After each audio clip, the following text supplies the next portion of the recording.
নমস্কার বন্ধুরা, আমি ইউটিউব চ্যানেলে সবাইকে স্বাগত জানাচ্ছি। আজ আমি আপনাদের জন্য নিয়ে এসেছি খুবই সিম্পল একটি বড়া। এটা আপনারা আগে খেয়েছেন কিনা জানি না। এটা ফুল পাতা, তো ফুল পাতাকে ভালো করে ধুয়ে এভাবে কেটে নিয়েছি। সাথে দিয়েছি আলু কুচি কুচি করে, আর আপনারা চাইলে আরও মিহি করে রাখতে পারেন। আর এখানে একটু ছোট্ট একটা পেঁয়াজ কুচি নিয়েছি, আপনারা চাইলে এটা স্কিপ করতে পারেন। আর কাঁচা লঙ্কা কুচি একটা দিয়েছি। আর এখানে হলো ধনে গুঁড়ো 1 চামচ, হলুদ গুঁড়ো 1 চামচ, চিনি, লঙ্কার গুঁড়ো আর জিরা গুঁড়ো 1 চামচ। এগুলো সব এখানে দিয়ে দিচ্ছি। আর এখানে আছে অবশ্য এই বেসন নিয়েছি আমি, এই আধা বাটির থেকেও কম, বড় চামচে ধরেন 5-6 চামচ হবে। আপনি আন্দাজ করে নেবে, এখানে কম তো সেটা আমি অল্প নিয়েছি। আর যদি বেশি পরিমাণ হয় শাকে তো পাতাটা তো বেশি করে নিতে পারেন। আর এখানে নিয়েছি চালের গুঁড়ো, তো চালের গুঁড়োটা দিয়ে দিচ্ছি। আর এখানে স্বাদ অনুসারে দিব আমি লবণটা অল্প দিচ্ছি, এটা মজে যাবে। আর এখানে পেঁয়াজ কাঁচা লঙ্কাটা দিয়ে দিয়েছি।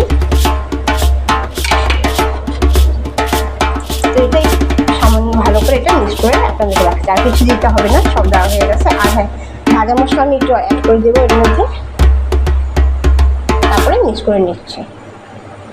আর বন্ধুরা এখানে দেখেন কড়াই গরম বসিয়ে দিচ্ছি, সরষের তেল হবে বড়াটা। আর বন্ধু এটা মধ্যে একটু জল দিতে হবে, যেহেতু শুকনো তো একটু জল দিয়ে দেবো। জলটা আপনি আন্দাজ করে দিয়ে দেবেন, যেভাবে বেসন বড়া বানানোর সময় বেসনে দেওয়া হয় মাছ মতন, এভাবে দিয়ে দেবেন। অল্প দিলে এটা নরম হয়ে যাবে। আপনারা চালে এটা জিনিসটা মেখে রাখতে পারেন, আবার সাথে সাথেও করতে পারেন। আর ফ্লেমটা প্রথমে কড়ার তেলটা পুরো হিট করে নেবেন, তারপরে একদম লো করে দিয়ে দেবেন। আর পুরো হাই ফ্লেমে বড়াটা করবেন, যেহেতু আলু আছে, আলুটা একটু সিদ্ধ হতে টাইম লাগবে, পাতা পাতা খেতে যাবে, পাতলা করে কাটলেও। তো সেই জন্য আমি এইভাবে মেখে নিচ্ছি, তারপরে দেখাচ্ছি। কড়াইতে তেল গরম হয়ে গেছে। তো বন্ধুরা দেখেন কড়াইতে তেল গরম হয়ে গেছে, আর আমি এভাবে মেখে নিয়েছি, এটা তৈরি করে নিয়েছি। ছোটো করে আপনারা যে কোনো সাইজে, বেশি বড় না, মিডিয়াম সাইজ করে বড়গুলো তেল দিয়ে দিবেন।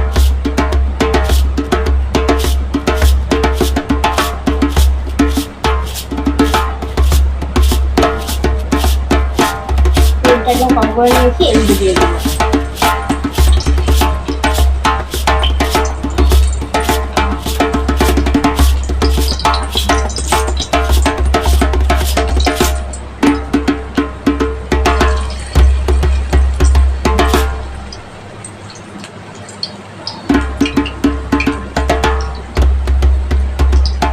তেলটা হিট করে নেবেন, তারপরে ফ্লেমটা একদম কম করে দেবেন।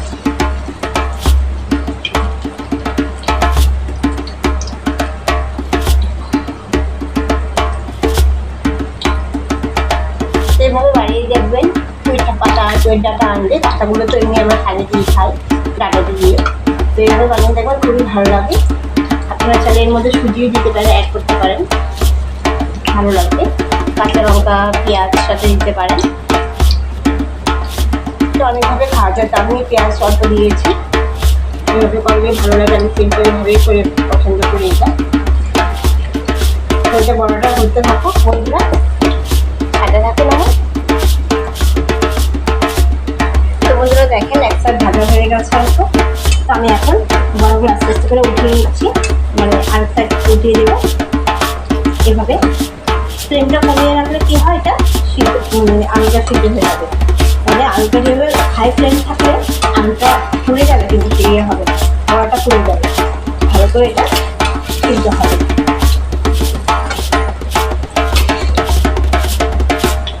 এটা ডালের সাথেও খেতে ভালো লাগবে।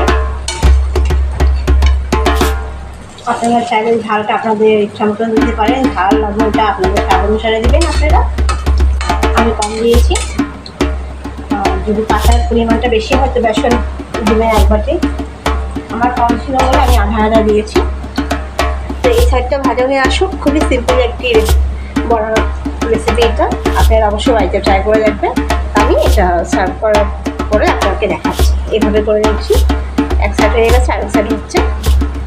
আর আমার সাথে থাকুন, এভাবে আপনারা আমাকে সহযোগিতা করেন, আমি যেন এগিয়ে নিচ্ছি একেবারে এই চ্যানেলকে নিয়ে। আপনাদের সিম্পল রান্না আপনাদের সামনে নিয়ে আসি। আর আপনারা অবশ্যই আমার চ্যানেলে যদি রান্না পছন্দ অবশ্যই লাইক করবেন। আর নতুন বন্ধু যারা আছেন সাবস্ক্রাইব করেন, তারা অবশ্যই আমার চ্যানেলটি সাবস্ক্রাইব করে দেখবেন। আর কমেন্ট করবেন, কমেন্ট করলে খুবই ভালো লাগে আপনাদের কমেন্ট করতে, আর রিপ্লাই দিতেও আমার খুব ভালো লাগে। তো আমার সাথে এইভাবে সহযোগিতা করেন আমাকে, আমি এটা সার্ভ করে আপনাদেরকে দেখাচ্ছি। তো বন্ধুরা দেখেন আমি বড়াটা ভেজে এইভাবে সার্ভ করে নিয়েছি, আরও বাকি আছে সেগুলো ভেজে নিব আমি। তো এইটা এই কটা ভেজে আপনাদেরকে দেখাচ্ছি। এইভাবে বাড়িতে ট্রাই করে দেখবেন আমার এই রেসিপিটা, আর অবশ্যই ভালো লাগবে কমেন্টের মাধ্যমে জানাবেন কীরকম লেগেছে, যারা এখনও ট্রাই করেননি, আর যারা করেছেন তারা তো জানেন অবশ্য টেস্টটা। তো আজ এতখানি কারণ আমাদের নতুন রেসিপির সাথে কিচেনে সবাই ভালো থাকবে, সুস্থ থাকবে। নমস্কার।